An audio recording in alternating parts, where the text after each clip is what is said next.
Salut à tous, c'est Pierre, j'espère que vous allez bien. Victoire 4-0 du PSG, rien à dire sur cette victoire pleine d'autorité, parlons-en. Alors déjà, ce qui m'a surpris, c'est la compo du PSG. Luis Enrique sort Vitinha du 11, qui est le patron du milieu de terrain depuis le début de la saison, pour mettre Barcola à gauche. Alors ça, je l'ai pas vu venir. Et pour moi, le tournant du match est là. Tactiquement, avant le coup d'envoi, Luis Enrique avait déjà gagné le match. En mettant 4 attaquants devant, et en sachant que Marseille allait défendre bas, il a contraint l'OM à rester bas et à vivre de contre. Et en plus de ça, il a fermé le milieu de terrain avec Hakimi axial et Ugarte pour initier le pressing.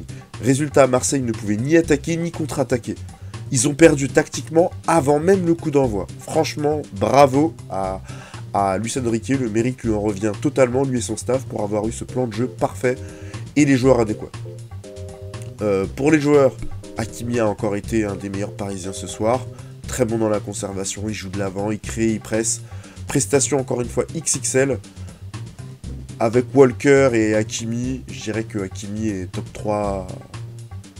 3 à son poste au monde. Pour moi, ce serait peut-être même le meilleur.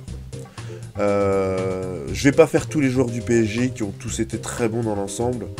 Mais je vais parler de 3 joueurs. Je vais parler de Barcola, Ugarte et Kolo Muani. Alors d'abord Barcola, ça a été la surprise de le voir, parce qu'il n'a pas beaucoup joué dernièrement, hein, vous l'aurez remarqué. Mais vous vous rappelez, lors du dernier match, le dernier débrief que j'ai fait de Ligue des Champions, je disais qu'il était temps de le mettre. Je pensais pas que ça viendrait si vite. Alors cependant, pour être totalement honnête, et si vous l'avez vu, vous le savez, je parlais de lui pour plutôt jouer à droite, à la place de Dembélé, plutôt qu'à gauche. Ce qui me vient à un moment de parler de sa prestation, c'est hésitante. Voilà, je l'ai trouvé hésitante. C'est normal, il vient d'arriver, il n'a pas eu beaucoup de temps de jeu, du coup il doute un peu. Mais on a vu son potentiel sur quelques séquences, d'ailleurs on l'avait vu à Lyon, hein. Mais au pressing, en vitesse, dans les déplacements, j'espère qu'on le verra plus pour qu'il montre ses qualités dans la surface et le dernier geste. Parce que voilà, il manque de rythme, et ça s'est vu dans les 1 contre 1 où il s'est fait bouger assez facilement, il n'a pas été très déséquilibrant, et ses choix dans la surface. Ugarte, encore énorme. Dans les duels, le pressing, je vous disais qu'il était probablement la meilleure recrue du PSG cette année. Il reste encore du temps avant de la fin d'année, mais il a vraiment beaucoup d'avance sur les autres. Tant il est régulier, il est aussi régulier dans ses prestations que généreux dans l'effort. Il avait un travail important à faire, hein, pour fermer les espaces, il l'a fait avec brio, c'est encore une fois une masterclass. Pour finir, Kolo Muani, pour être sincère avec vous, j'ai toujours trouvé que son niveau était inférieur à ses réputations, même après la Coupe du Monde et tout, hein. D'ailleurs, dans les vidéos Mercato, vous ne m'avez jamais entendu dire cette grande équipe a besoin d'un avant-centre, il faut absolument qu'ils prennent Kolo Muani. Bon, donc je suis sceptique sur ce joueur depuis toujours. Ce soir, il a fait un très bon match, mais au-delà du bilan statistique, ce que j'aime avec ce joueur, c'est qu'il ose. Il ose. Et ce soir, ça a été payant. Ok, il s'est fait bouger, il n'est pas toujours passé, mais il a le mérite d'essayer, de montrer ses qualités de mobilité, là où Ramos ose peu, et finalement n'a d'apport que de haut jeu pour finir. Ramos, je le sens pas en confiance depuis son arrivée, bon, je l'ai dit à plusieurs reprises, et je l'ai trouvé aussi assez snobé par ses coéquipiers, mais j'espère que ses buts de ce soir vont l'aider à prendre confiance, et à se montrer plus entreprenant, notamment dans la finition, et oser un peu plus. Côté Marseille, bon, j'ai autant de choses à vous dire que la prestation de Donnarumma, pas grand chose. C'est une équipe en crise et je les voyais même pas prendre un nul.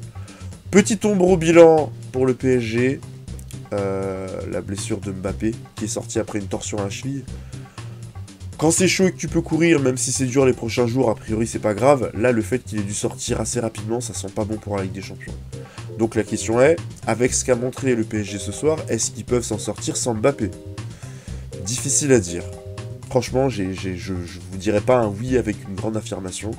Je pense qu'aucune équipe du groupe en Ligue des Champions n'est aussi faible que le PSG tel qu'on l'a vu ce soir, que l'OM tel qu'on l'a vu ce soir.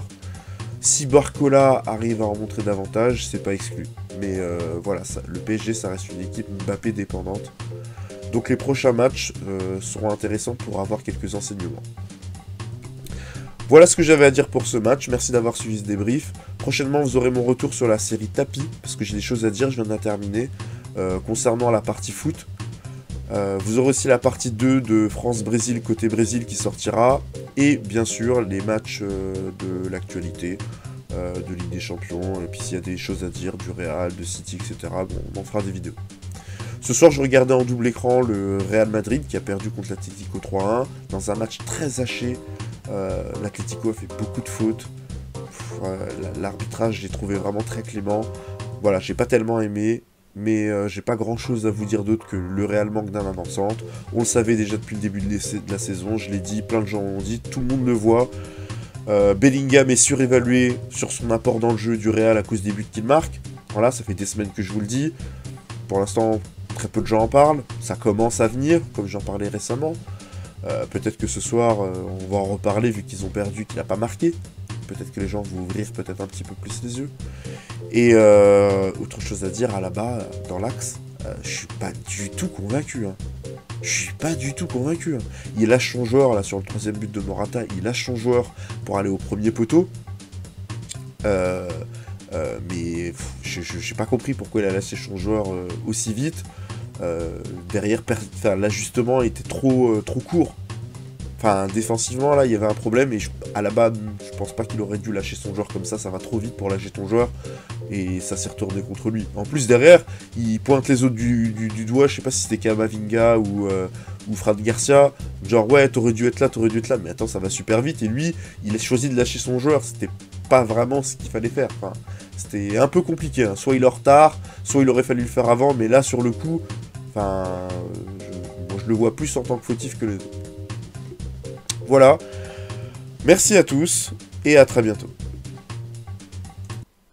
Si je devais vous faire un résumé de Demetrio Albertini, c'est que c'est un mix entre Busquets et Pirlo. Busquets parce que Albertini courait très peu, il était tout le temps près des arbitres, il dictait le tempo du jeu, il initiait des pressings et il orientait le jeu. D'ailleurs son surnom c'était Il Métronome, le métronome. Pirlo, parce qu'Albertini voyait loin, il n'hésitait pas à jouer long, à faire des passes décisives, il tirait les coups francs, les corners et les pénaltys.